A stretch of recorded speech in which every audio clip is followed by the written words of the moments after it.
क्या शिंदे जी, सुबह के 4 बज रहे हैं, इतना क्या अर्जेंट है? आपको सब मालूम है यहाँ क्या हो रहा है, क्या हो रहा है। मुझे और मेरे लोगों की घेराबंदी करने की कोशिशें चल रही हैं। ऐसा कैसे हो सकता है? मैं देवेंद्र से बात करता हूँ। मुझे दबाने की, खत्म करने की कोशिश हो रही है।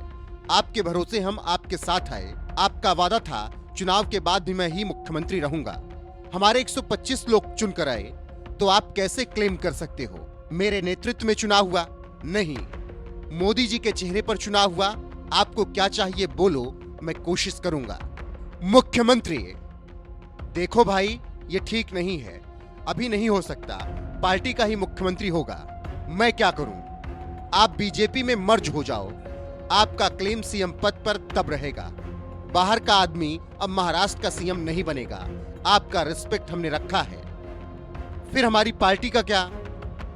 वो हमारे पे छोड़ दो, वो पार्टी हमने ही बनाई। आप चिंता मत करो।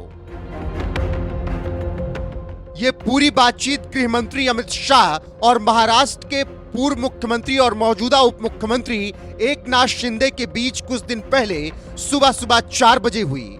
ऐसे में सवाल यह उठता है कि शिवसेना का बीजेपी में हो जाएगा विलय? अमित शाह से एकनाथ शिंदे की मुलाकात के क्या मायने? बीजेपी में शामिल होकर शिंदे मुख्यमंत्री बन जाएंगे? नोट, अभी तक आपने जो कुछ भी सुना और देखा, उसके बाद आपके मन में तमाम सवाल और उठ रहे होंगे। लेकिन रुकिए, ये जो बातचीत है, ये बातचीत आधारित है शिवसेना यूबीटी के संजय राउत की लेखनी पर, क्योंकि संजय राउत के सूत्रों ने उन्हें बताया है कि शिंदे ने शाह से मुलाकात कर अपना दुख जताया, इसीलिए उन्होंने सामना में दोनों की बातचीत छाप दी।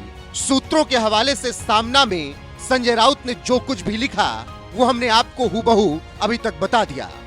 अब ये सुनकर तो बस यही लग रहा है कि महाराष्ट्र की सियासत भी गजब है। यहाँ की राजनीति में महाभारत कब शुरू हो जाए, यहाँ के नेताओं को भी शायद नहीं मालूम। मतलब सीधी सी बात है, मायानगरी की सियासत भी सिल्वर स्क्रीन जैसी है, जो पल पल बदलती रहती है। अब नई कहानी यही है कि एकनाथ शिंदे की शिवसेना का बीजेपी में विलय होने जा रहा है, संजय राउत के दावे के अनुसार। दरअसल महाराष्ट्र में महायुति यानी बीजेपी शिवसेना एनसीपी की प्रचंड जीत के बाद महाविकास अघाड़ी यानी कांग्रेस, शिवसेना यूबीटी और एनसीपी शरद पवार गुट की हालत ऐसी हो गई है कि इनकी दिन की शुरुआत बस ऐसे ही हो रही है कि महाराष्ट्र में ईवीएम लूट लिया, एकनाथ शिंदे साइडलाइन कर दिए गए, एकनाथ शिंदे गठबंधन तोड़ देंगे, बीजेपी में शिंदे शिवसेना का विलय करेंगे। ऐसे में शिवसेना यूबीटी के संजय राउत के दावे ने महाराष्ट्र की राजनीति में भूचाल ला दिया है, क्योंकि संजय राउत को लगता है कि एकनाथ शिंदे की शिवसेना का विलय बीजेपी में हो जाएगा और इसीलिए उन्होंने सामना में बड़ा दावा कर डाला। सामना के कार्यकारी संपादक संजय राउत ने अपने नाम से प्रकाशित लेख में अमित शाह और एकनाथ शिंदे की बातचीत सूत्रों के हवाले से लिखी और इसके अलावा उन्होंने कहा, एकनाथ शिंदे ने शनिवार 22 फरवरी की सुबह केंद्रीय गृह मंत्री अमित शाह से मुलाकात की। यह मुलाकात पुणे के कोरेगांव पार्क स्थित वेस्टियन होटल में हुई। बताइए, 57 विधायकों का नेता अमित शाह से मिलने के लिए सुबह 4 बजे तक जागता रहा। सरकार में कोई इज्जत नहीं, कल तक मुख्यमंत्री था। अमित शाह से मुलाकात के बाद जब शिंदे बाहर निकले तो उनका चेहरा उतरा हुआ था। खैर, संजय राउत एक तरफ दावे पर दावे किए जा रहे हैं, वहीं दूसरी तरफ महायुति के नेता एक साथ प्रेस कॉन्फ्रेंस कर इन दावों को हवा में उड़ा रहे हैं और हंसी मजाक करते हुए भी नजर आ रहे हैं। ऐसा लग रहा है कि संजय राउत की बातों को सीरियस नहीं ले रहे। ऐसे में जिस तरीके से संजय राउत की तरफ से यह दावा किया जा रहा है कि एकनाथ शिंदे शिवसेना का विलय करके बीजेपी में जाएंगे और मुख्यमंत्री बनेंगे, देवेंद्र फडणवीस को मुख्यमंत्री के पद से हटा दिया जाएगा, उस पर आपका क्या कुछ कहना है? अपनी राय कमेंट कर हमें जरूर बताएं।